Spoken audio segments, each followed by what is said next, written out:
dan age anak. Jadi maksudnya masa usia-usia emas, di mana itu anak itu apa yang di situ itu kita semua ini. Maksudnya kalau apa yang kita mau arahkan anak kita mau jadi apa di sini nih, kita sudah mulai ini. Maksudnya kita sudah bisa mulai melihat bakatnya seperti apa. Misalnya contoh, ada anak-anak itu yang memang suka sekali menggambar, saking sukanya menggambar, mulai dari tembok, meja sampai lantai semua dia gambari. Tapi kalau ketemu ibu-ibu, ada pernah saya tidak tahu, saya silahkan lihat, ada pernah saya posting di Instagram sama di Facebook itu, anakku tuh mulai seperti itu, dia coret-coret tembok. Ya memang salah, tapi waktu itu bukan saya membiarkan, karena memang saya tidak lihat. Biasanya kalau ini saya berikan media, kertas atau apa, coret. Pas saya pulang ke rumah, itu tembok sudah penuh hiasan, pensil, ini, pokoknya dia coret-coret kiri kanan, dia menggambar gunung, lengkap dengan tiang-tiang listriknya dan segala macam. Sudah, saya tanya dulu, maksudnya saya tetap tanya, maksudnya kita beri apresiasi, bagus gambarku, apa tuh, bagus. Oh iya, sudah ini. Nanti kalau sudah ini, sudah baru tanya, kenapa digambar-gambar itu tembok? Sudah mulai mau bereaksi. Sudah, saya bilang, saya ambil air, sama ini ada saya foto itu. Ada saya foto itu anakku lagi membersihkan tembok. Saya suruh bersihkan ini. Tapi saya kasih contoh ini, dibersihkan tidak boleh nak. Kalau mau menggambar itu di kertas. Nah, sudah. Jadi ya namanya tembok dicoret, kita mau lebaran ini kita baru habis cat tembok, tiba-tiba ada yang melukis lagi situ, bagaimana itu naiknya itu darah di kepala, ya pasti marah lah. Cuma maksudnya jangan juga langsung sampai memukul atau apa. Kasih tenang-tenang dulu, pulang kantor baru tanya, kenapa digambar itu tembok? Bagus, mau kamu menggambar begini, banyak halnya. Dia cerita. Jangan langsung ditanggapi langsung ini. Sudah, saya ini dulu saya bilang oke. Dia jelaskan, saya jelaskan bahwasanya tidak boleh menggambar di situ. Nah, kalau mau menggambar itu di kertas atau di karton atau apa. Setelah itu saya tidak bilang-bilang, saya langsung pergi ambil ini, saya bersihkan. Akhirnya dia ikut membersihkan. Sudah sambil membersihkan saya tahu, setelah ini tidak boleh. Kalau kita kasih kotor, mau tidak mau kita sendiri siksa bersihkan sampai dia mengeluh. Susahnya dibersihkan. Makanya kalau tidak mau begini, jangan melakukan sesuatu begitu saja. Maksudnya contohnya, ya memang susah, termasuk saya sendiri. Susah sekali itu, lebih keinginan untuk marah itu lebih besar daripada keinginan untuk mengapresiasi. Itu manusiawi lah, maksudnya kita ini cuma ya jangan sampai kita lebih meledak daripada itu anak-anak. Sampai di sini ada yang mau didiskusikan atau ada tambahan? Silahkan masuk dulu ya. Ini di Bandung usia 2-6 tahun, sama teman-teman di sini di sesi ini itu ada yang ini. Sini media pembelajarannya.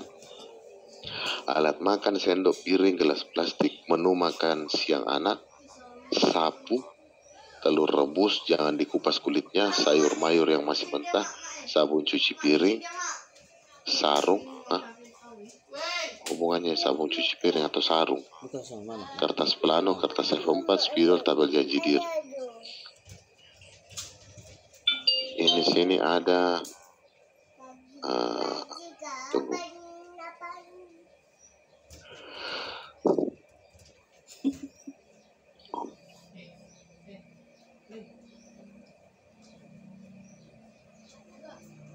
Ini fasilitator meminta peserta untuk membawa anaknya. Ini sudah terjawab lagi pertanyaannya Pak Prianto. Di sini malah Pak disuruh bawa anak, kan? Fasilitator meminta peserta untuk membawa anak yang berusia 2-6 tahun. Jika tidak ada anak yang berusia 2-6 tahun, masih pakai fasilitator meminta peserta untuk bermain peran. Malah di sini disuruh bawa anak. bukan dilarang, malah kita disuruh. Pak, bagaimana ini tidak sesuai lagi Pak dengan kondisi sekarang, situasi pandemi saat ini. Memang, makanya kan silahkan dikondisikan dan kita menunggu ini. Kita menunggu semoga nanti pada saat perintah untuk turun ke lapangan membawakan, memfasilitasi tentang stunting ini, itu situasi pandemi ini sudah sudah lebih baik lah. Semoga sudah jauh lebih baik, sudah menurun atau lebih, kita berharap bersama semoga memang sudah berakhir seperti itu. Nah, Pak, wajibkah bawa anak? Ya silahkan menyesuaikan. Jangan sampai nanti teman-teman, kenapa kumpul-kumpul? Pak, kami baru ikut diklat ini, fasilitator kami namanya Pak Akmal suruh kami untuk berkumpul. Nah, Satgas datang dibubarkan. Jadi tidak seperti itu ya.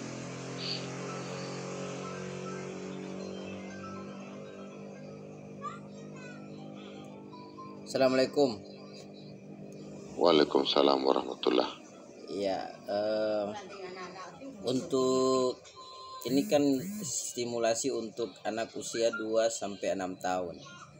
Nah, sebagian besar masyarakat itu punya anak, termasuk saya sendiri kan. Ya, di era yang sekarang yang sudah modern. Jadi stimulasi kepada anak usia 2-6 pikir kalian atau bagaimana ya? Itu termasuk saya punya itu sering nonton HP. Nanti kalau tidak dikasih HP dia merontak. Nah, ini yang jadi masalah saya dan masalah masyarakat umum. Saya juga lihat tetangga juga begitu, anak-anak yang masih usia 2 tahun sampai 6 tahun pegang HP. Nah, kira-kira bagaimana caranya untuk meminimalisir masalah ini? Contohnya ini, anak saya ini. Nah, ini kalau tidak dikasih HP, Pak, merontak dia. Merontak dia. Dan dari tadi saya diganggu terus, minta topi saya bundar, tik-tik bunyi hujan, itu yang dia nonton setiap saat itu. Jadi saya mau ajak bermain yang lain, dia selalu kalau capek dengan bermain itu minta HP lagi ya, minta HP lagi. Jadi itu saya kira masalah saya dan masalah orang banyak ini seperti itu. Oke, mungkin Pak Akmal bisa kasih ini apa caranya langsung ini saking ininya Pak Hasan ini sampai dia kasih lihat bukti nyata itu. Oke. Ya. Teman-teman, saya memang di usia ini saya mengalami sendiri Pak Hasan, Nakuleh dan teman-teman. Tapi alhamdulillah saya tahu, bukan saya, maksudnya saya bukan pakar, saya bukan orang expert di bidang itu. Tapi kaitannya dengan itu, memang itu HP luar biasa Pak. Karena itu sebenarnya kan melihat juga dari kita. Karena boleh dikata aktivitas kita itu tiap hari pulang ke rumah, tolong Ibu Farmayanti di-mute dulu. Saya ada cerita Pak. Anak saya itu usia satu tahun sama. Itu pokoknya setiap ketemu muka itu langsung minta HP. Saya itu baru sadar waktu itu lagi padat-padatnya kerjaan, maksudnya kita lagi sibuk-sibuk, saya kerja, istri saya kerja juga. Saya berpikir, wih ini anak kalau sudah begini sampai kapan? Saya sampai kepikiran cara itu Pak, ada yang beredar di TikTok dan segala macam itu. Dia tidur kita kasih warna merah, toh jadi matanya tuh kayak berdarah. Tapi alhamdulillah saya tidak sampai lakukan itu, karena jangan sampai yang kita pikirnya sampai menimbulkan trauma untuk anak, itu lebih parah Pak. Itu lebih betul, itu akan jauh lebih parah kondisinya jika seperti itu. Makanya saya sepakat sama istriku waktu itu ya sudah hamil ke istriku anak kedua, belum pertama Pak, kita manja-manjanya luar biasa. Saya alami sendiri Pak Hasan, saya tidak cerita bohong, saya tidak cerita omong kosong. Jadi saya sepakat sama istriku, oke, mau tidak mau kita harus ini anak. Tidak bisa kalau model begini terus HP itu ini. Nah, jadi tidak boleh, saya tetap kasih. Tapi saya sudah mulai ini, Iva, kalau ayah pulang, ayah tidak mau lihat Iva pegang HP. Begitu tuh anak-anak, begitu biasanya. Sudah, saya pulang, saya lihat pegang HP, langsung saya ambil.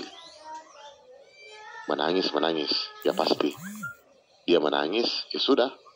Kadang ibunya ambil, neneknya atau tantenya, saya punya adik, dia kasih lain. Tiap hari begitu, hampir tiap saat. Dan saya juga komitmen bahwasanya setiap pulang itu semua HP saya sampai bikin di kamar itu, jadi ada besi siku itu. Saya bikin meja agak tinggi, bukan agak tinggi, tinggi sekali buat anak-anak, dia tidak bisa jangkau. Jadi begitu pulang HP langsung simpan di situ. Terserah dia mau menangis atau apa, kita selalu alihkan ini perhatiannya. Ya mungkin agak korban sedikit Pak, biasanya pulang kantor itu ya mungkin saya tidak tahu saya salah atau bagaimana. Dan salah satu bentuknya mungkin ketika saya pulang kerja, dia keluar, ya sudah, saya bawa mutar-mutar sebentar. Atau mungkin kebetulan saya tanya istri, kau mau beli apa? Ada yang kau mau suruh beli kah? Nah, Pak, bisa singgah di warung kah, di Alfamart kah, di Indomaret, ya sudah. Saya pulang dulu, saya bawa anakku pergi. Ayo pergi situ temani bapak, ayah pergi ke ini, tenang. Nah, cuma satu lagi penyakitnya Pak, begitu dia masuk Alfamart, kita bayar ke kasir, dia ambil lagi Kinder Joy. Kinder Joy itu luar biasa Pak. Saya tidak tahu, pernah saya beli 4, ternyata pas saya mau bayar luar biasa. Yang mana kita tidak pernah tahu harganya berapa, ternyata luar biasa, 14.000 ke berapa ke harganya. Saya lillahi ta'ala, saya tidak tahu ternyata barang itu mahal sekali. Saya ini HP, dia berhenti pegang HP, tapi habis beli jajan. Saya anggap diriku yang salah waktu itu, salah juga. Sudah tidak apa-apa, tapi akhirnya saya ajari, ayo saya bawa Diva, tapi perjanjian di rumah. Sampai di sana tidak boleh tunjuk-tunjuk sembarang. Anak pertama saya, anak kedua saya sudah tidak bisa Pak, karena dia terlalu anak laki-laki, cucu laki-laki pertama baru ada dimanja sekali. Jadi saya angkat tangan, bukan angkat tangan. Saya bilang tapi beda karakternya, yang perempuan ini yang ini. Biasa kesepakatan di rumah, kalau mau keluar tidak boleh tunjuk-tunjuk sembarang kecuali ayah yang ambilkan. Oke. Bisa. Mulai berkurang intensitasnya pegang HP. Setelah itu dia ini tak sembarang di rumah, belikan alat gambar, buku-buku segala macam. Tapi kalau sore dia minta lagi, saya kasih. Tapi bikin perjanjian. Kalau masjid sudah mengaji menjelang maghrib, HP simpan. Iya, sudah begitu Pak, berbulan-bulan saya ajar. Akhirnya lama-lama bisa hilang. Maksudnya dia sudah ini. Akhirnya dia bisa nonton HP, tapi saya atau ibunya atau neneknya yang pegang. Itu fase paling terakhir.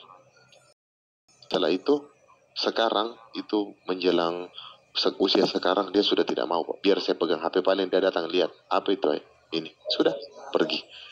Rasa minatnya untuk HP sudah tidak ada. Tapi Pak Hasan, Ibu Farmayanti, tapi Pak Hasan, itu bukan waktu singkat Pak, bukan 1-2 hari, 1 tahun lebih saya melakukan seperti itu.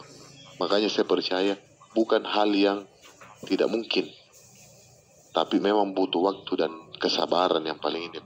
Dan lillahi ta'ala saya tidak bohong, itu saya alami betul. Rata-rata itu anak-anak HP, nonton YouTube, nonton apa. Sekarang pun begitu. Ayo, mau tidak mau karena kondisi pandemi saat ini, pekerjaan dan macam ini apa? Itu kasihan sampai ketiduran itu. Belum, bukan tidur, dia tidur sambil pegang HP, bukan ketiduran. Dia nikmati betul itu. Itu Pak, saya lakukan seperti itu. Ya, tapi ini Pak, kita juga harus kuat-kuat. Jangan selalu bilang saya tidak tega Pak. Ketika Anda selalu mengatakan tidak tega, ya bayarannya terlalu mahal. Berarti Anda membiarkan. Memang Pak, saya kalau anakku menangis, saya keluar dari rumah. Maksudnya bukan minggat dari rumah ya, tidak. Maksudnya apa? Saya ke teras rumah kah, atau ke depan kemana kah, atau ke warkop kah ngopi-ngopi sampai saya pulang berhenti menangis. Walaupun pulang itu bombe ayah. Kalau bahasa Makassar itu bombe apa ya? Maksudnya dia musuhi kita seperti itu. Tidak apa-apa.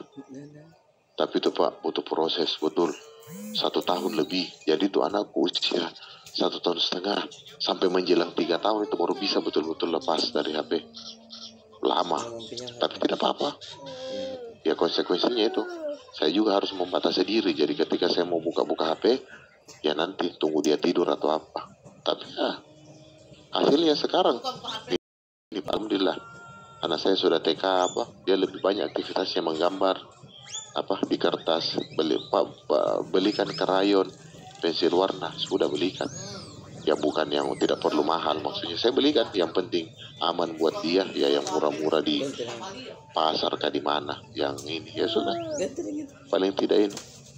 Karena dibelikan yang mahal juga kita terlalu sakit hati kalau dia kasih patah-patah. Dia kasih patah-patah kan itu.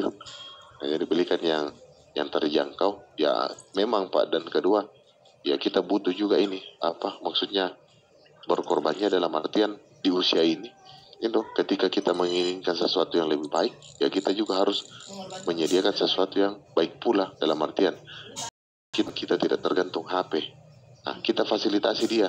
Mungkin kita belikan media-media gambar. Jadi saya umpama kayak di kantor begini, kalau ada kertas-kertas bekas yang print-printan yang tidak dipakai, saya bawa pulang. Jadi kan di belakangnya masih kosong buat anakku gambar-gambar. Ya enggak apa-apa. Mau kita dibilang pemulung juga atau tidak apa-apa. Toh ini kita tidak mulung kok. Maksudnya kita ambil barang-barang yang sudah tidak terpakai, saya kumpul di rumah. Jadi kalau dia mau menggambar, saya bikinkan tempat kertas, ambil saja di situ. Tidak apa-apa. Ya mungkin untuk ini kan maksudnya kalau yang print-print salah-salah, biasa saya ambil umpama di kantor atau apa ada mungkin yang teman-teman pakai, saya ambil kertasnya, saya bawa pulang. Ya biar ini daripada lagi. Ya tidak apa-apa, maksudnya dia pakai mangga atau apa. Itu. Ya kalau ini. Nah itu salah satu bentuk stimulasi di usia-usia ini loh. Di usia 26 tahun ini memang agak-agak berat.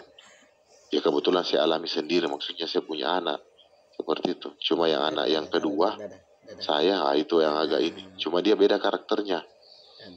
Kalau dia lebih tenang, tidak tantrum, dan dia tidak ya sudahlah. Kalau datar sudah lebih gampang untuk lebih gampang untuk berkomunikasi dengan dia.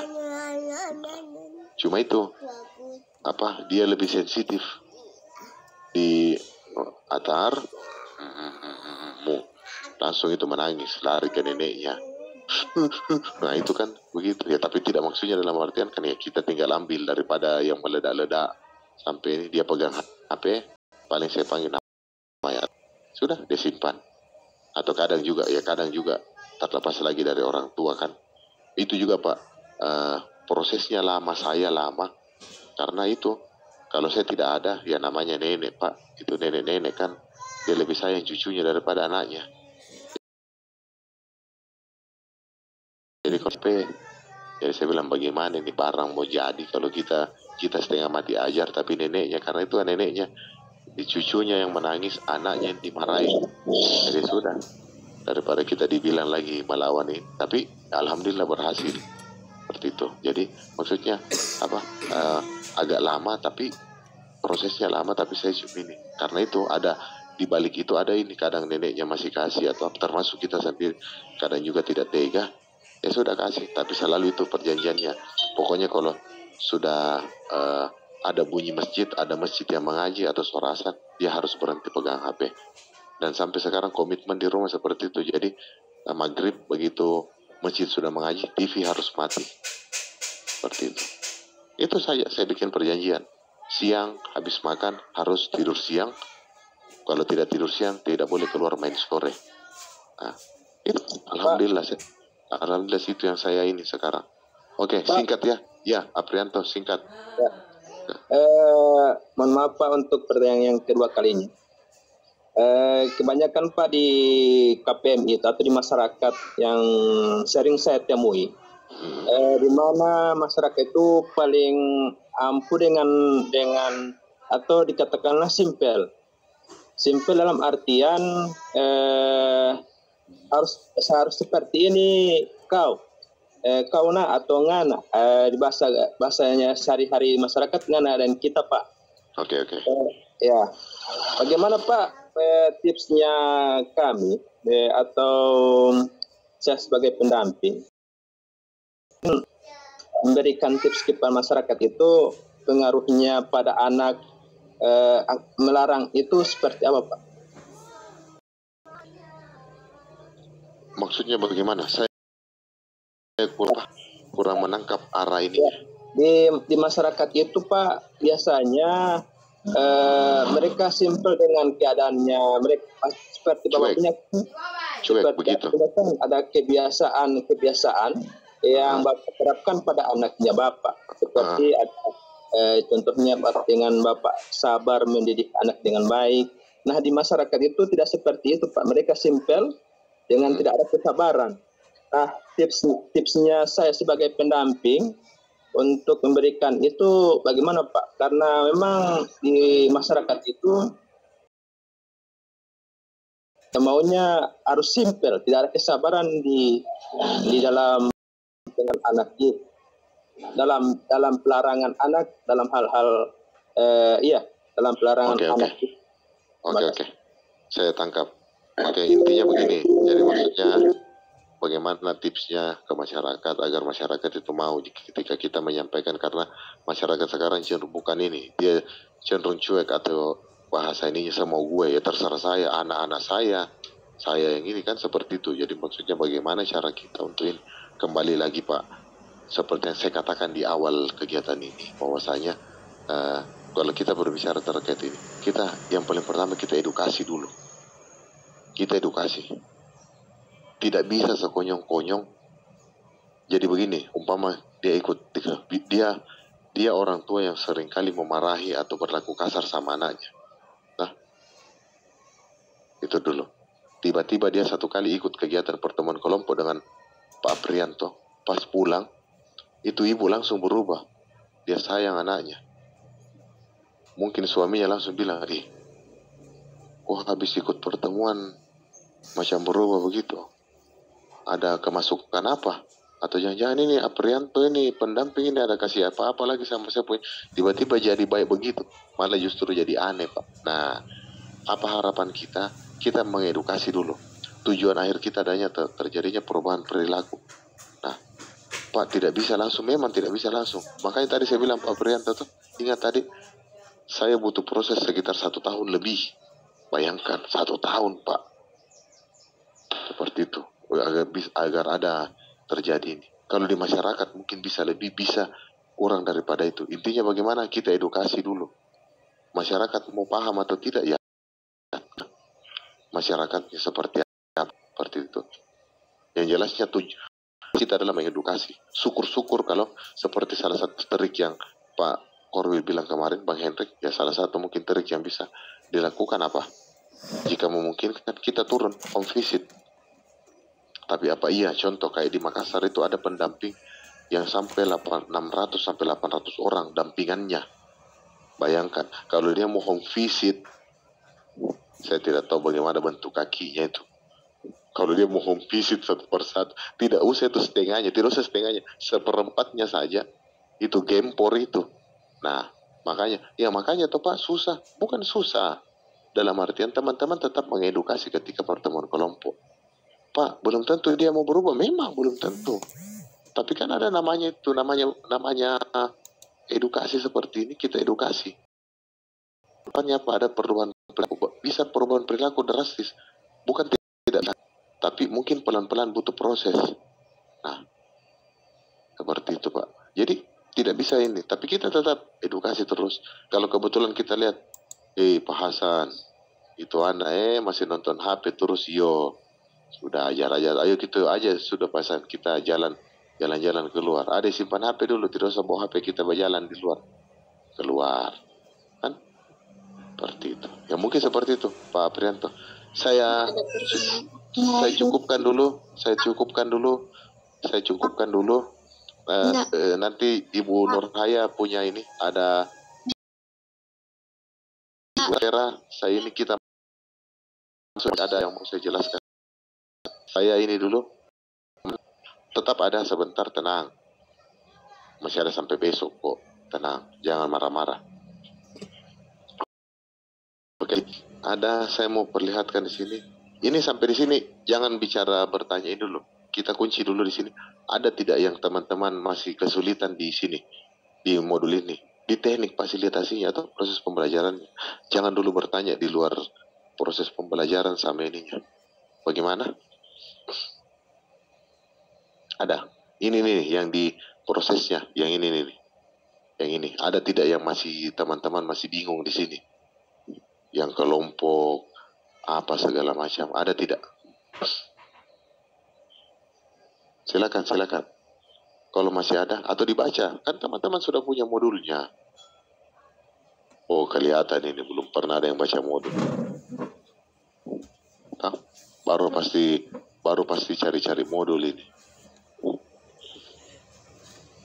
Jaringan kurang stabil, saya pindah dulu ya.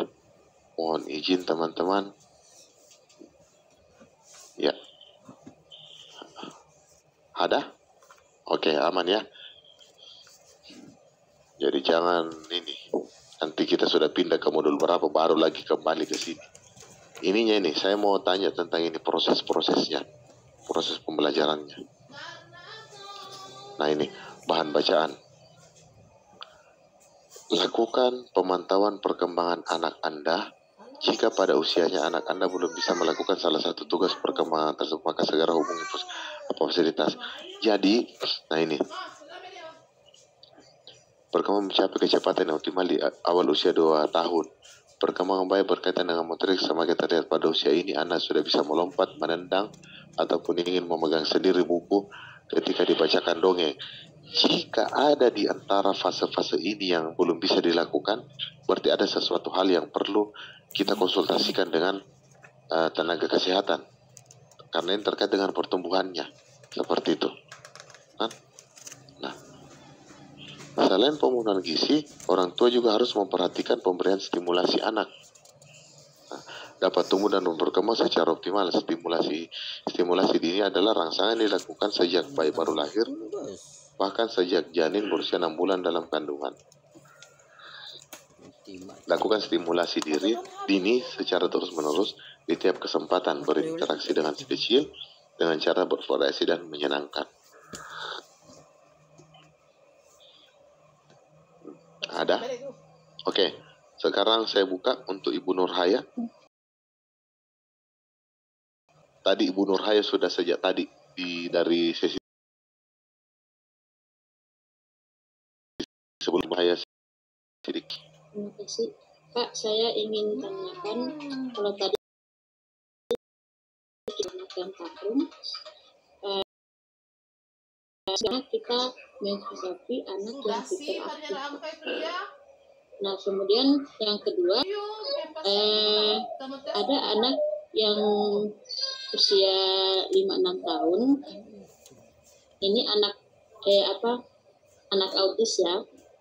Ini apakah ini anak yang berkebutuhan khusus ini hanya memang ditangani di SLB saja, ataukah ada tips-tips atau strategi yang dilakukan untuk menstimulasinya? Karena anak yang autis ini kan cenderung bermasalah pada sistem saraf. Terima kasih. Oke. Terima kasih Bu. Mohon maaf teman-teman, saya off-kan ini karena kalau saya kasih nyala ternyata kalau saya kasih nyala kamera ini mungkin jaringan saya kurang stabil. Sebentar kalau ini. Oke, jadi begini Bu, anak hiperaktif. Jadi hiperaktif itu dia tuh ini apa? Cenderung tidak bisa diam, Pak. Iya, jadi begini, energinya itu bukan tidak terbatas, maksudnya energinya itu berlebihan. Bagaimana cara mengatasinya Bu? Berikan dia aktivitas yang apa?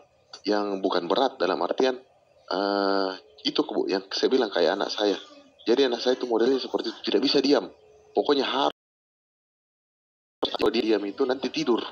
Jadi saya bilang tuh kayak radio berjalan. Jadi kalau dia diam itu cepat cari. Kalau bukan dia merusak sesuatu, kemungkinan dia tidur di mana. Nah, kalau dia matanya terbuka, pasti ada sesuatu dia lakukan. Nah, triknya apa? Berikan dia ini aktivitas yang bisa mengeluarkan energinya. Kayak saya belikan sepeda.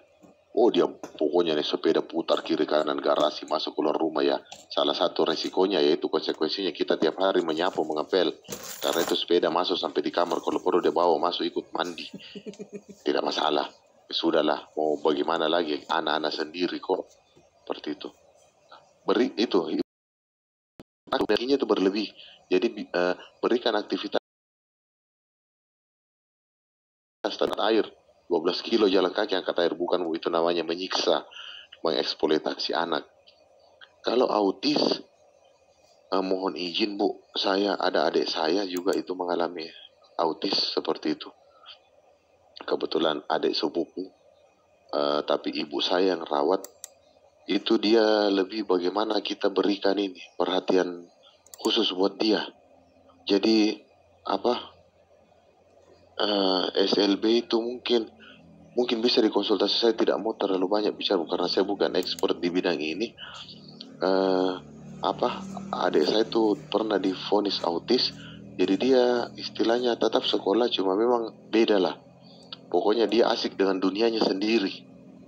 Tapi lama-lama terapi, alhamdulillah dia ya, walaupun kadang juga ini masih agak-agak ini. Pokoknya dia asik dengan dunianya sendiri. Dia tidak sampai sekolah di SLB. Alhamdulillah, dia tidak sampai SLB. Cuma jika memang harus masuk seperti itu, dan memang kalau seperti itu Bu, biasanya kan ada indikator-indikator memang akan dikonsultasikan. Jadi kita tidak sekonyong-konyong langsung memvonis, dan harus melalui ini Bu, harus melalui prosedur tahapan pemeriksaan kesehatan. Seperti itu, tidak bisa kita memvonis, menjudge bahwasanya dia autis, dan sampai kita salah memberikan ini terapi, bukannya sembuh malah jadi trauma. Itu yang paling bahaya untuk anak-anak. Mungkin itu Ibu Nurhaya. Saya ini mungkin selanjutnya saya kasih kesempatan untuk Ibu Vera. Ya, Pak. Ya, kebetulan ada anak di lingkungan saya. Itu kalau mau lihat dari ciri-ciri stunting, itu kemungkinan besar dia mengalami stunting, Pak. Nah, dia itu umur 3 tahun, tapi tinggi badannya itu lebih pendek dibandingkan dengan sepupunya yang umur 2 tahun. Begitu juga dengan berat badan. Terus yang kedua, dia mengalami gangguan pendengaran yang hasilnya dia tidak bisa bicara. Nah, orang tuanya itu sudah melakukan terapi dengan sudah bawa ke dokter THT, dan dari dokter itu ada, mohon maaf, kotoran telinga, dan setelah dibersihkan tetap dia itu tidak bisa dengar, Pak. Kalaupun dia dengar, dia nanti dengar yang suara yang keras, sama dengan orang yang berteriak atau motor. Tapi kalau yang halus-halus itu dia tidak bisa dengar.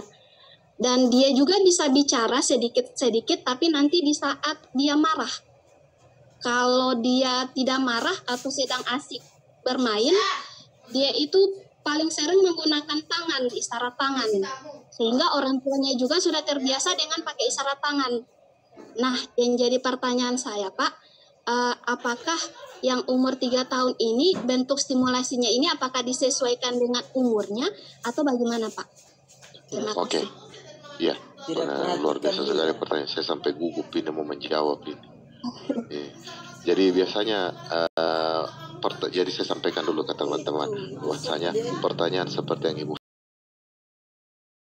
itu kemungkinan besar, makanya saya bilang bisa-bisa nanti itu pada saat Anda turun ke lapangan, ibu-ibu KPM itu dapat hidayah, langsung tiba-tiba langsung pertanyaan yang di luar ekspektasi kita selesai. Oke, saya kembali ke Vera. Jika ada kondisi seperti itu, jika kita berbicara tentang stimulasi, ya kita tetap berikan stimulasi sesuai usianya. Tapi yang membedakan adalah bentuk stimulasinya dan cara penanganannya. Maksudnya cara pemberiannya. Kita tetap stimulasi, kita tetap ajarkan sesuai usianya, karena jangan sampai dia mengalami perkembangan yang lambat. Nah kan, itu Ibu Nurhaya baru saja memberikan stimulasi, atau anaknya datang. Karena itu anak-anak begitu saja datang, tiba-tiba dia cium, tidak tahu. Kalau saya anakku begitu biasanya ada maunya. Kalau dia datang tiba-tiba cium, bapak ayam, saya sudah siap-siap sudah buka dompet. Oke, kembali ke Vera. Jika seperti itu, tetap kita berikan stimulasi. Pak, bentuknya seperti apa? Menyesuaikan dengan kondisi si anak tersebut. Contoh, si anak mohon maaf teman-teman, si anak mengalami gangguan pendengaran dalam artian tidak bisa mendengar. Kita berikan stimulasi, mengajak bernyanyi, mendengarkan lagu. Kira-kira yang butuh stimulasi orang tuanya atau anaknya. Kalau seperti itu, kan? Artinya kan itu hal bentuk stimulasinya agak berbeda. Jadi kalau anak seperti itu ya mungkin bentuk stimulasinya dengan apa? Memberikan aktivitas misalnya dengan menggambar, mewarnai, kan? Seperti itu. Kalau masalah terapi ya mungkin bukan kapasitas kita, karena itu kalau bicara masalah terapi agak-agak beresiko kalau kita ini. Takutnya itu saya bilang, jika terapinya bukan mengobati tapi malah menimbulkan trauma, itu yang lebih bahaya daripada itu. Tapi kalau bentuk stimulasinya tetap, termasuk mengenalkan benda. Dan saya bilang tadi tuh terbukti bahwasanya biasanya orang tuanya itu punya cara-cara berkomunikasi sendiri dengan dia. Nah ini, coba di sini dilihat stimulasi pada usia yang dapat dilakukan dengan cara menyebutkan nama benda, termasuk sifat dan guna benda. Dia tidak bisa mendengar, kan? Dia tidak bisa bicara juga, tapi kita bisa mengenalkan. Misalnya contoh,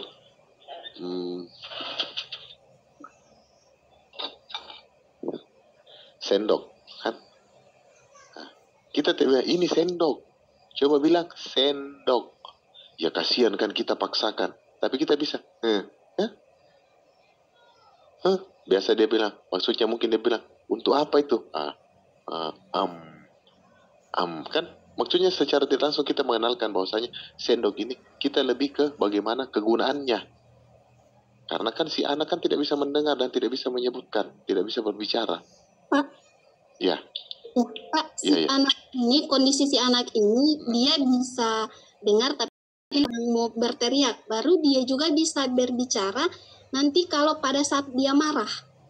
Jadi dia bisa bilang mama, papa, lapar, tapi memang nanti di saat dia marah sekali. Kalau dia masih asik begitu, dia tidak mau berbicara, dia lebih suka nyaman dengan tunjuk-tunjuk tangan, Pak, pakai isyarat, bahasa tangan. Jadinya orang tuanya juga karena sudah terbiasa seperti itu, Pak, mereka juga menggunakan bahasa isyarat tangan untuk mau mengenalkan ini sendok atau ini leper, makan, seperti itu, Pak. Jadi kondisinya si anak itu bisa, cuma karena orang tuanya berarti ini ya mungkin nanti salah satu ininya, artinya kita harus memberikan bentuk stimulasinya, kita tetap untuk berbicara kepada dia. Berarti kalau begitu justru kita mengarahkan anak itu untuk justru kita tidak mengeksplor kebisaannya dia. Seperti itu, dia bisa bicara, tapi dengan begitu justru kita malah menghambat sebenarnya kalau seperti itu malah lebih bagus, Vera. Saja kita bicara karena dia bisa bicara dan kita melatih untuk bagaimana dia bisa mengucapkan. Karena kalau terus-terus menggunakan bahasa kasihan, nanti kasihan di anaknya. Akan tiba masa di mana dia menganggap mungkin saya tidak perlu bicara. Iya. Nah, bisa sampai tiba di mana dia berpikir bahwasanya, contoh sekarang ini ada penelitian mengatakan saat ini kita menggunakan masker kita menggunakan masker.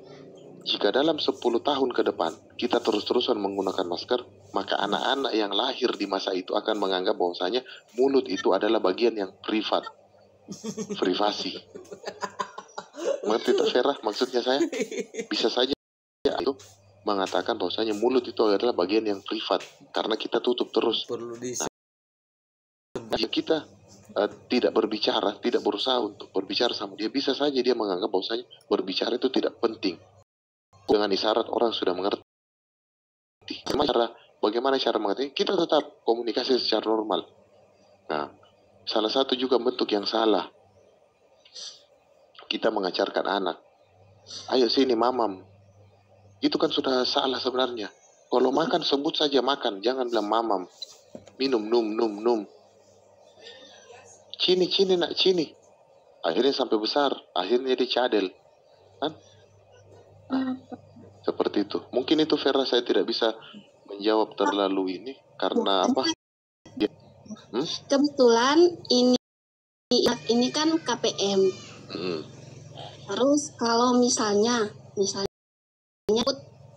P2K2 tentang stunting, si ibunya baper, besok pertemuan berikutnya dia sudah tidak mau datang lagi, mungkin karena lantaran anggota KPM-nya atau teman-temannya itu pada bully anaknya, iya ini stunting. Nah, bulan berikutnya dia sudah tidak mau datang. Nah, gimana kiat-kiat ataupun ini dari pendamping, sikapnya pendamping untuk menghadapi yang begitu, Pak? Nah, kalau seperti itu kita motivasi dalam artian seperti ini saja. Contoh di kelas ini, mungkin tadinya itu ada di antara teman-teman yang takut atau ragu sama saya, sama Bang Hendrik. Aduh, saya punya anak bagaimana ya? Kalau saya nanti ikut diklat Zoom, ikut muncul depan kamera, aduh nanti nilai saya bagaimana. Mungkin itu contoh ini. Dan akhirnya bentuk motivasi saya, silahkan Bu, anaknya dibawa, karena tidak bisa juga kita melarang. Karena jangan sampai, ya biar bagaimana kalau pilihannya ibu-ibu anaknya dengan ikut ini, mungkin ibu lebih pilih untuk jaga anaknya. Apalagi kemarin kayak kondisinya Ibu Nurhaya, sampai anaknya kemarin sempat jatuh dari ayunan, sempat di hari pertama masih kondisi demam, kan? Sudah, salah satu bentuk motivasi saya, kan, yang saya bisa berikan sama Bang Hendrik, sama Ibu Uca, Pak Nober, admin, teman-teman, sudah silahkan, tidak apa-apa. Yang penting kan tidak menghambat. Kecuali si anak itu laptop sampai pecah atau apa, ya sudah lain cerita kalau itu, kan. Nah, itu mungkin yang bisa Vera lakukan, tetap motivasi. Jangan Bu, ibu saya malu ini. Jangan malu Bu, justru ibu datang ke sini harus datang karena ini nanti yang bagus untuk anak. Ya tapi saya punya anak, tidak apa-apa, kita berikan motivasi di situ. Ibu-ibu jangan sampai, maksudnya ini karena ini kita belajar tentang anak, ibu-ibu jangan lagi bilang ini. Dan kedua, ibu-ibu ingat bahwasanya anak-anak itu kita tahu stunting atau apa jika memang melalui pemeriksaan kesehatan dan ada dari indikatornya, itu ada keterangan dari dokter yang menyatakan bahwasanya dia betul-betul mengalami stunting. Di luar itu adalah kembali lagi bagaimana teman-teman. Saya mungkin tidak bisa memberikan trik khusus karena saya tidak tahu, bisa saja mungkin saya berikan trik ternyata di Gorontalo tidak berlaku. Atau Vera lebih tahu dari segi bahasa ibu, tidak apa-apa ya. Ini mungkin Vera lebih tahu karakteristik KPM. Intinya kita motivasi, jangan sampai jangan kita menghakimi. Ya Bu, aduh ibu ini anak stunting begitu, ini nanti anaknya ibu itu yang Vera terus jadikan sebagai sampel atau contoh. Jangan, itu hal yang salah, tidak seperti itu. Mungkin dari pendamping mungkin tidak, tapi kalau bagaimana kalau dari teman-temannya Pak, karena kan teman-teman kan biasanya bagus ya dulu. Nah bagaimana itu Pak? Nah itu intinya kita motivasi, karena kita juga tidak bisa larang orang bicara, atau mungkin kita ingatkan ibu-ibu di sini jangan saling begitu. Bagaimana kalau ibu-ibu yang mengalami kondisi tersebut, kan tidak enak. Nah oke, sekarang kita tidak, atau kan yang bertemu lain cerita kalau di luar itu sebelum pertemuan, tapi ketika di pertemuan Vera yang pegang kendali, dalam artian Vera yang punya kelas. Nah, kalau Vera, oke ibu berhenti bahas itu dulu, kita alihkan. Makanya kan dibutuhkan bagaimana Vera teknik fasilitasi dari Vera. Oke, saya tutup dulu untuk Vera ya. Nanti kita lanjut. Ada dari Pak, ada salah seorang peserta yang mengirimkan gambar sama saya, dia bertanya lewat WA. Nah, ini ada kondisi di mana anak tersebut mengalami saya tidak usah ini karena takutnya ini mengalami gangguan kesehatan dengan ada ini. Kalau kita berbicara, kita kaitkan dengan materi, jika ada anak-anak yang mengalami seperti itu, kalau kemarin kita berbicara tentang yang mengalami ini, ada anak yang mengalami sama tapi dia di bagian belakang tubuhnya itu mengalami. Kalau kita kaitkan dengan materi, bagaimana pemberian stimulasinya, kita tetap berikan stimulasi. Yang penting jangan membedakan Pak, itu yang paling penting. Karena yang paling parah dari anak itu ketika dia mengalami trauma. Nah, bedakan, tetap berikan dia permainan, tetap kita komunikasi dengan dia, terlepas dia ada keterbatasan, jika jangan paksakan, jika dia tidak bisa kita paksakan untuk makan karena gangguan kesehatannya. Misalnya contoh, minta maaf, misalnya ada di antara anak-anak KPM yang dan segala macam, kan itu kesalahannya di kita seperti itu. Tapi jika ada mengalami kondisi-kondisi yang cukup berat, ya segera dikonsultasikan dengan fasilitas kesehatan yang ada. Itu mungkin Pak. Saya tidak bisa terlalu jauh untuk menjelaskan karena bukan ranah kita untuk membahas itu. Intinya apapun itu, jika mengalami kondisi-kondisi tertentu yang berhubungan dengan kondisi fisik atau kesehatan, ya segera dikonsultasikan di fasilitas kesehatan, apalagi jika orang tersebut adalah KPM. Mungkin dari saya itu cukup. Kalau ada mau tambahan dari Pak Korwil, silahkan. Kalau tidak, kita lanjut.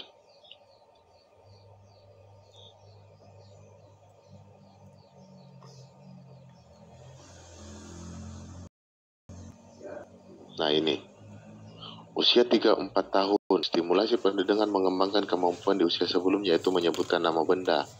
Nah, bacakan berita, tanya jawab, anak diminta bercerita pengalaman, menonton TV didampingi, menyanyi, berpakaian, rapikan mainan, makan dengan sendok dan garpu, menyusun, menggambar, menempel, mengelompokkan benda sejenis.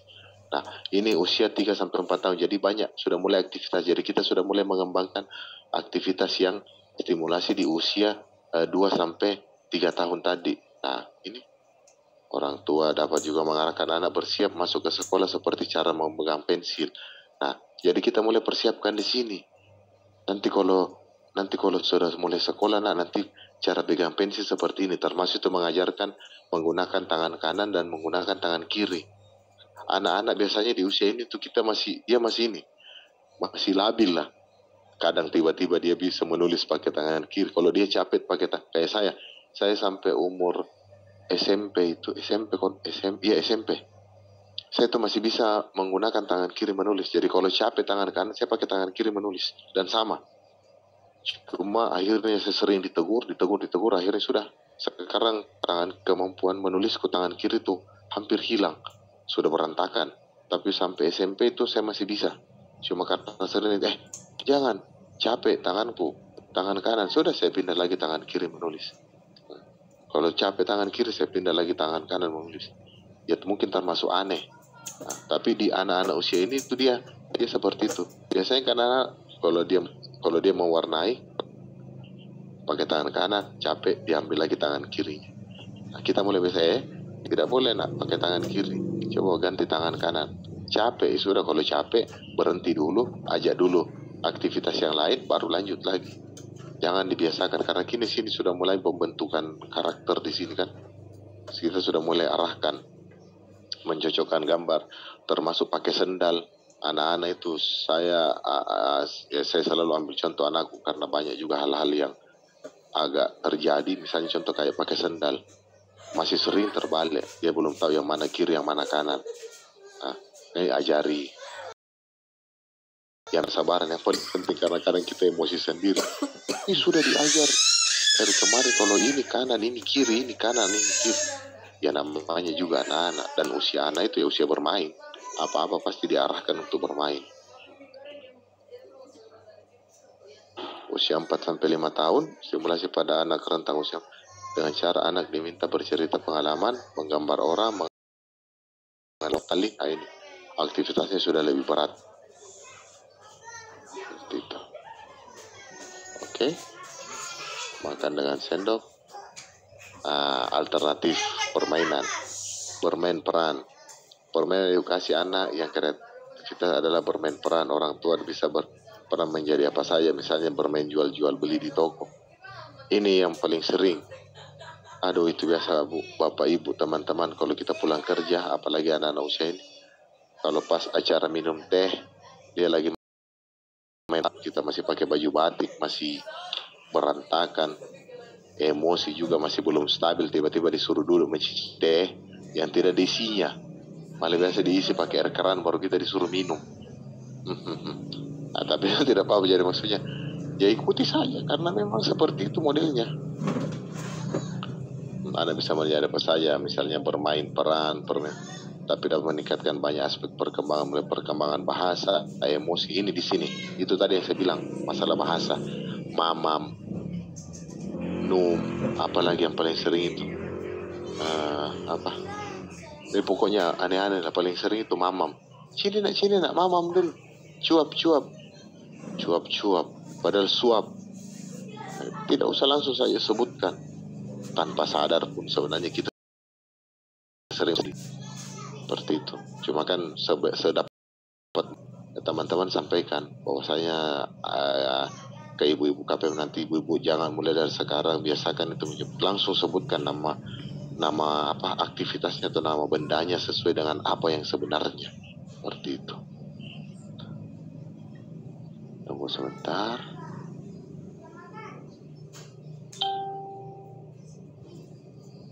Oke. Pak Akmal, jaringan di beberapa kecamatan lagi drop, error, banyak teman-teman yang zoomnya live, otomatis suara putus-putus, mohon dimaklumi. Oke, itu teknis, kita tidak bisa memaksakan untuk jika kendalanya jaringan, tapi jika memang memungkinkan, silakan bergabung kembali. Mungkin untuk sesi ini ada susun balok, bermain pasir, bermain detektif, masak-masakan, membantu ibu, ajak untuk libatkan untuk, tapi ingat maksudnya jika berbahaya misalnya pakai minyak panas, takut ketumpahan air panas atau apa, jangan maksudnya ringan-ringan lah. Maksudnya misalnya apa bikin sayur itu kan potong-potong sayur pakai tangan itu, sobek-sobek sayur atau apa, kayak kacang panjang itu kan dipotong-potong, dipatah-patah begitu, bisa mulai diajak beraktivitas. Oke, itu saja mungkin untuk sesi ini. Untuk modul 5 kita cukupkan sampai di sini. Saya kasih kurang lebih saya ini apa ya, ada yang mau bertanya untuk ini? Saya tutup. Ada Pak. Ya, singkat Bu ya, singkat karena sudah waktu juga. Oh siap. Mungkin sedikit sharing aja Pak untuk masalah stimulasi ke anak itu, kita bisa melakukan metode biji air itu kita mencampurkan biji-bijian seperti kedelai, jagung, kacang hijau. Itu kita menyuruh atau mendampingi anak kita untuk bisa memilih biji-bijian itu dan menyendirikan sesuai jenisnya. Berdasarkan penelitian itu dapat menata saraf motorik mereka dan dapat menyeimbangkan emosi mereka, khususnya ya untuk anak-anak yang hiperaktif. Atau juga mereka bisa menggunakan permainan seperti air yang berwarna, dan mereka kita mendampingi untuk memasukkan, bukan alat ya, bukan memasukkan air berwarna tersebut ke botol atau ke wadah dengan menggunakan tangan mereka. Nah, dan hasil penelitian juga Pak itu dapat mengatur ritme saraf-saraf mereka agar mereka lebih tenang, bisa lebih mengontrol emosi mereka. Mungkin itu sedikit. Dan yang berikut Pak, untuk anak, tadi kan menyinggung tentang anak disabilitas.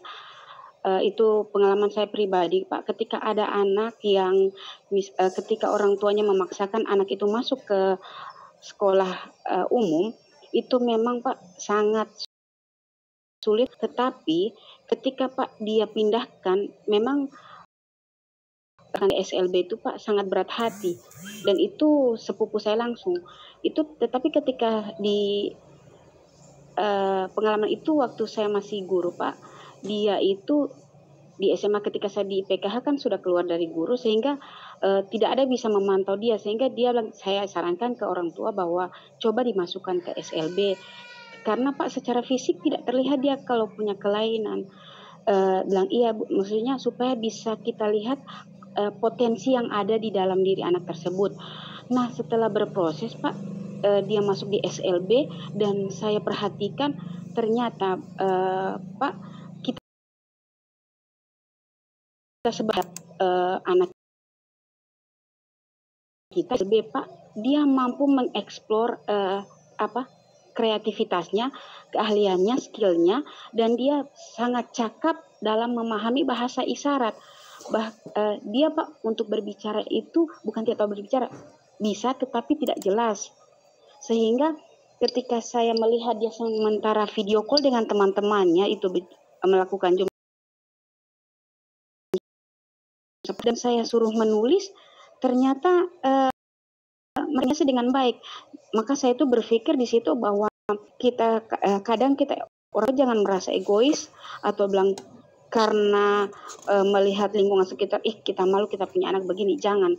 Karena apa? Kita tidak pernah dibalik itu ada potensi yang memang harus diasah pada tempatnya. Sehingga skill anak itu bisa seperti anak-anak normal pada umumnya. Mungkin Pak demikian. Terima kasih. Oke. Luar biasa sharingnya dari Bu Mayanti. Mungkin saya cukupkan dulu Bu, saya tutup dulu karena waktu sudah lewat untuk modul ini. Saya cukupkan dulu, nanti masih kita masuk di ini. Bukan saya tidak berikan kesempatan, kalau ada kesempatan lebih sebentar kita bisa sharing lagi.